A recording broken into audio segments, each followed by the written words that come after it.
I mean, it seems like so much of what you did was based on personal relationship and trust, at least at the beginning, right? That's how, like, the parents calling you and saying, "Hey, book a ride with Chad.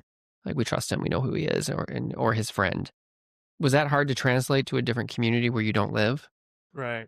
So I didn't know anybody. I got in, like I said, there's driver Facebook groups across the United States.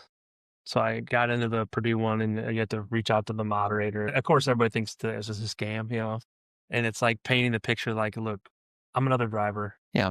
I've been through the pains. I'm just trying to provide something better. Right. Of course, Right. there's always a skepticism like, Yeah. At how are least you they really could. going to do it? Yeah. Do you have insurance? How are you going to pay me? Yeah. Yeah. But I At reached out least at to, that point, you had a model that was already working, so I right? was able to share. Yeah. Like, look, Yeah. here, I'll be happy to connect you with any of our drivers that you want Right. to talk to without me. Right. And Okay. so we reached out to Purdue. I got there. I said, look, I'm happy to come down, put on a dinner for everybody. Okay. Just hear my story. Yep. That's all I want to do is share my story with you guys. And so that's what I did. And then that day, I think we had like 8 or 10 drivers at Purdue say, like, I'm in. There's other startups, not even startups, they're actual full-blown rideshare companies. One that was down in Miami just closed. They're prevalent overseas, but we're trying to model on there. And you got to get the right drivers and understand it takes time Yeah. because you're building a two-sided marketplace. It's very hard to do.